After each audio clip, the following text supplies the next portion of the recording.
There's a moment in the evening when you're scrolling through your phone and the whole feed feels like it's vibrating with the same emotion. Everyone is angry about the same headline, posting the same clips, repeating the same phrases. Or everyone is terrified, sharing numbers, warnings, predictions.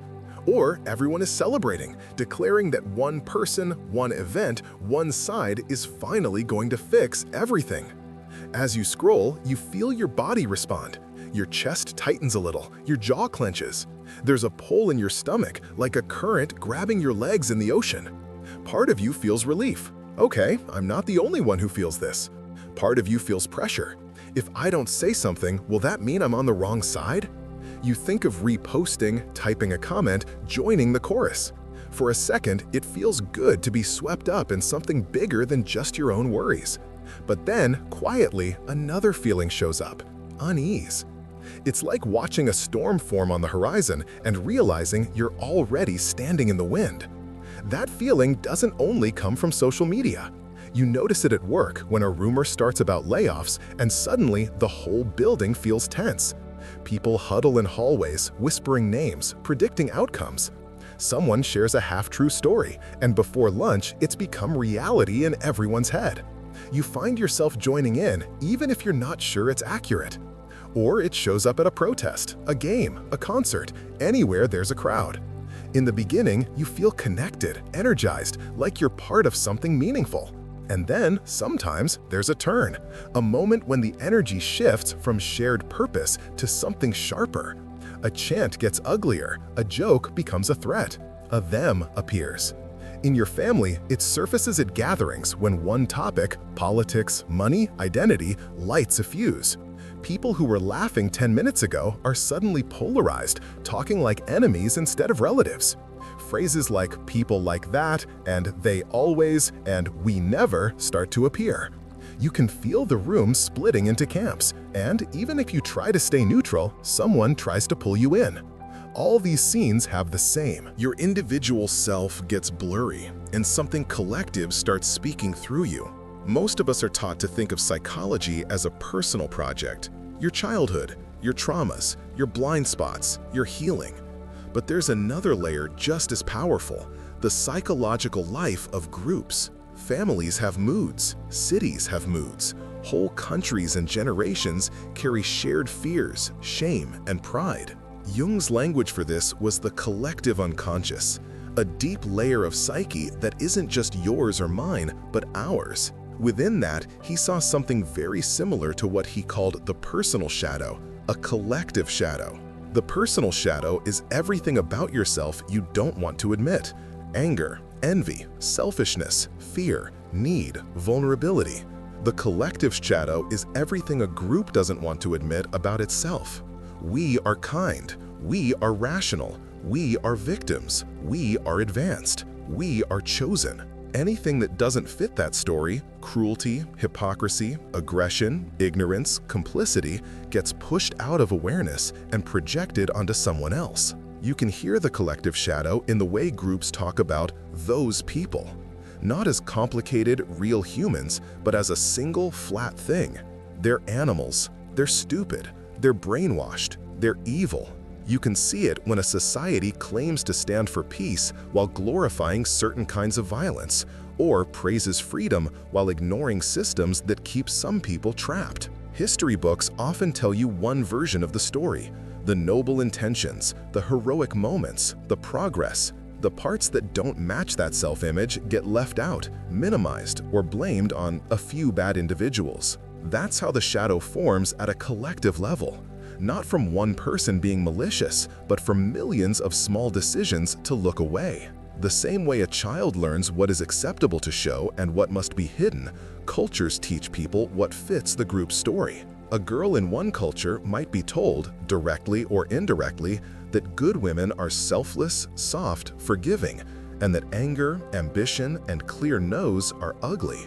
A boy might be taught that real men are strong, rational, invulnerable, and that fear, tenderness, and asking for help are shameful. Those disowned qualities don't vanish. They sink into the individual shadow and try to get back through dreams, slips of the tongue, overreactions, and projections. At the same time, the group's disowned qualities, its capacity for cruelty, denial, greed, or cowardice, sink into the collective shadow and try to surface through mass behaviors. You see it in panics.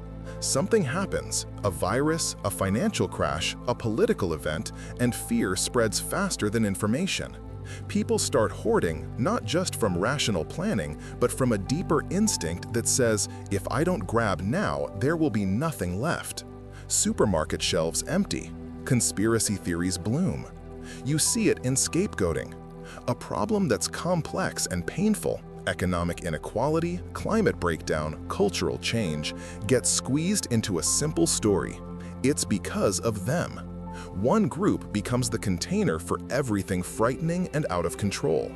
Anger that could be used to push for real change gets spent on hating a symbol.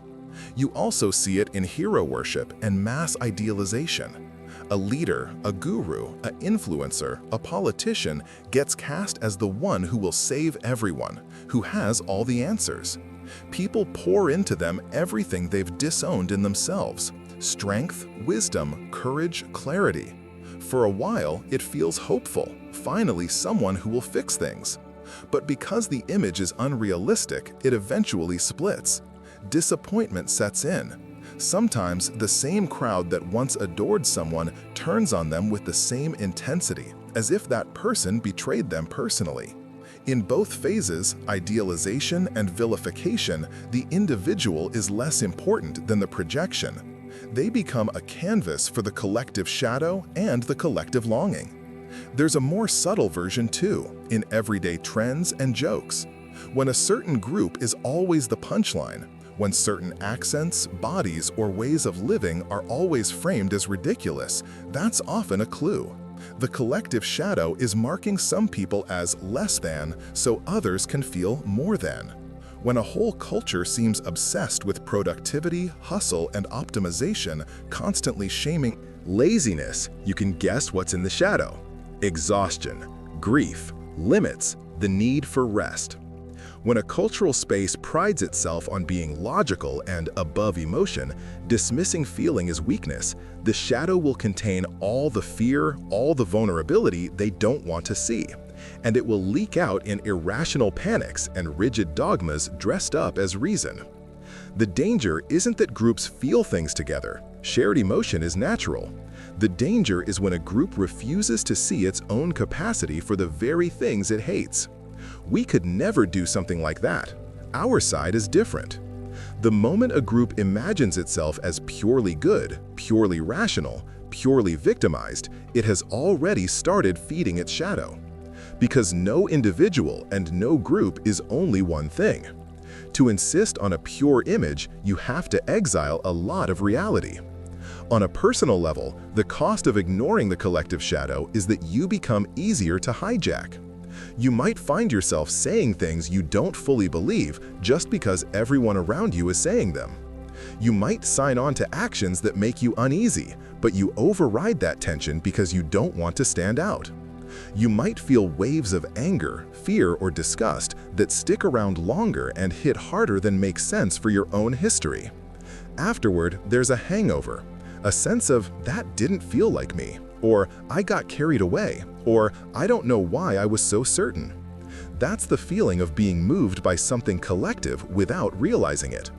So what can you do as one person when the collective shadow is clearly active?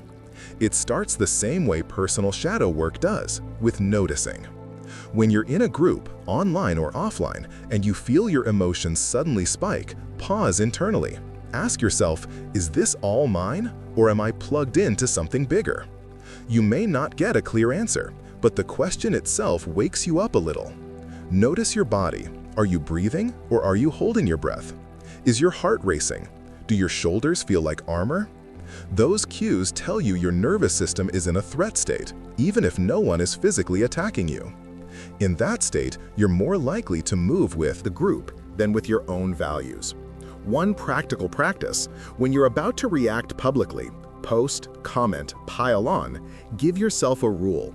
Wait 60 seconds. In those 60 seconds, ask 3 questions. Do I know enough to be this certain? Would I say this in the same words to a person alone in a room? What am I hoping to feel if I post this? Power, belonging, relief. There's no right answer, but if what you want most is the rush of being on the right side, it's worth pausing. That's a signal the collective shadow might be pulling you toward black and white thinking. Journaling can help make the invisible visible. When a story, a group, or a public figure gets under your skin in a way you can't let go of, write. Try these prompts. What about this situation makes me angrier than usual? If I imagine that what I hate in them also exists in me, even in a tiny form, what would that be? What scary possibility does this group or event represent? Often, the answers are very personal. Fear of being powerless, fear of being controlled, envy of people who seem free from the rules you obey, shame about your own history.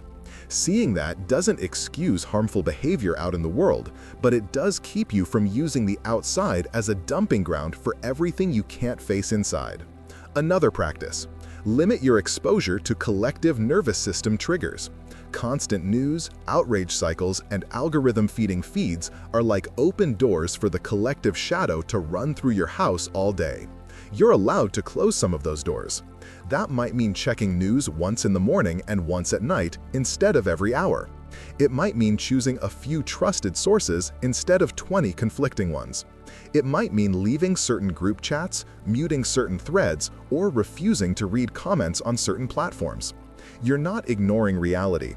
You're acknowledging that your capacity is not endless, and that a constantly flooded nervous system can't think clearly. Small, brave conversations help too. The collective shadow loves abstraction and distance, but shrinks in the presence of real, specific human connection. If there's someone in your life who sees things differently, and it feels even halfway safe, try asking about their experience instead of debating their opinions. What was it like for you when that happened? What are you most afraid of in all this? What do you feel you're losing? You might still disagree entirely, but what often emerges is that beneath the slogans and labels are very human fears and losses. When you touch those, the energy shifts from enemy to another person in pain. That doesn't solve the big issues, but it does make you much less likely to contribute to dehumanization, the fuel the collective shadow feeds on. A surprisingly powerful practice is a weekly ethical no to the crowd. Look for one moment a week where you feel pressured to join a collective reaction that doesn't sit right with you, even if it's coming from your side. It could be a joke that crosses a line, a sweeping statement about those people, an expectation that you post something you haven't fully thought through. In that moment, say no. Out loud if it feels safe, or quietly through non-participation. I'm not comfortable saying it that way. I don't know enough to comment. I get why we're angry, but I don't want to turn this into hate. These are small sentences, but they are acts of resistance to the shadow's demand for total agreement. Imagination can be a bridge for this work. Close your eyes and picture a large crowd doing the thing that scares you most. Maybe chanting for violence, maybe worshiping a leader, maybe laughing at someone's pain. Notice how you feel in your body as you watch. Then imagine turning away from them and facing a younger version of yourself who feels terrified of that crowd. Ask them, what are you afraid of? You might hear, I'm afraid we'll be forced to join. Or, I'm afraid we'll be punished if we don't agree.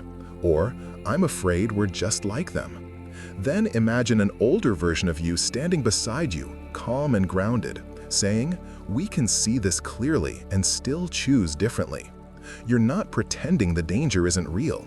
You're reminding your nervous system that you have more than one option. There's also a painful but liberating question to keep. If my own group had done something wrong, would I want to know? It's easy to say yes in theory. Harder when it's about your country, your political side, your faith community, your profession. But a genuine yes to that question is what makes working with the collective shadow possible. Without it, you'll unconsciously resist any information that threatens your group's good image, and you'll be more vulnerable to stories that keep that image intact at any cost. Over time, if you keep practicing, the way mass phenomena feel will change. They won't stop happening, but you'll recognize them sooner. You'll feel a wave of emotion building in a group and think, okay, something bigger than me is moving here, I need to stay awake. You may still participate, protest injustice, sign petitions, vote, donate, speak up. But you'll do it more from your own grounded values and less from a hijacked nervous system. You'll be able to say, my group is right about this, without needing the other side to be pure evil to make that true. You'll be able to say, my group is wrong here, without collapsing into shame. That is what a healthier relationship to the collective shadow looks like. Not purity, but honesty. And slowly, as more individuals do this work, cultures shift. Not in neat, straight lines, but in messy, overlapping waves. More people refuse to share dehumanizing content. More people are willing to face painful histories. More people call out harm in their own circles instead of only pointing at outsiders. This doesn't erase collective shadow in some final way, but it does mean that when it surfaces, as it always will, there's a chance to meet it consciously instead of acting it out blindly. So, next time you feel that familiar swell, that tightening in your chest as everyone around you seems to move in the same emotional direction, pause. Feel your feet on the ground. Notice your breath. Remember that you are part of something bigger, but you're not just that. You carry your own history, your own conscience, your own capacity to choose how you add your voice, your attention, your energy to the field. The collective shadow will always exist. It's part of how groups work, but you don't have to be its puppet. You can be someone who notices, who asks better questions, who refuses to flatten people into villains or saints, who can say we without losing I. That doesn't fix everything. It won't save the world in one dramatic gesture, but it does change the texture of the space you're in. It makes you a little less likely to harm and a little more able to help, not just as an individual, but as a tiny, conscious piece of a much larger whole. If this spoke to you, subscribe for more videos on psychology, inner work, and how your own shadow connects with the patterns you see in the world. And tell me in the comments, where in your life do you most feel the pull of the crowd? And what helps you stay grounded in yourself when it happens?